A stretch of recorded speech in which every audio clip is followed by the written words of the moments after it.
আরে এত সুন্দর বউকে তুই কোন হিসেবে ছাই দিলু? আরে তোর মাথাটা নষ্ট হয়েছে নাকি রে? কি কস কারণ আমি ছাই না দিয়া কি মুই জেলের ভাত খাইম রে? আর বউ ছাই দেওয়া না দেওয়ার সাথে ফির জেলের ভাতের কি সম্পর্ক রে? সম্পর্ক নাই। আর মুই চালাং ওই পাটগ্রামত অটো ভ্যান, আর মোর বউ শখ করছে এবার ঢাকার বলে গোলাপি বাচ্চার ড্রাইভার হবে।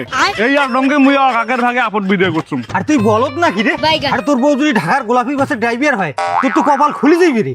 তোকে হাজারে হাজারে টাকা কামাই করে আনি দিবে, তুই খালি বসে বসে খাবো। তোর টাকা কামাই ওই যে চেংড়ি ওই বাড়িতে ঠিক মতো ভাত তরকারি আনতে পায় না, ওই মাঝে মাঝে এই যে ডাইলের দেয় চিনি আর ভাতের দেয় হলদি।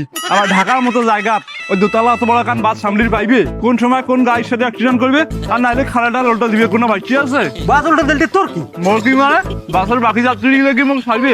সবাই একজোট হ্যাঁ মোর নামে মামলা দিয়ে মোক জেলের ভাত খাইবে, কাজ আইলে বেজাল। সেই জন্য ভাইয়া মুই আর আগের ভাগের বিয়ে দিয়ে দিছুম, দিয়ে আবার ভিডিও করছুম। এলা আইছি যে না বাসে চলাক না ট্রেন চলাক সেটা আর ব্যাপার। আরে মুই তো এতলা চিন্তা করো নাই, তুই ঠিকই কাজ করছিস রে। কক বিদায় দিয়ে চল, তোকে এই খুশিতে একটা চেঙ্গি দেখেন নি কেন? হ্যাঁ হ্যাঁ ঠিক আছে, হ্যাঁ চল চল।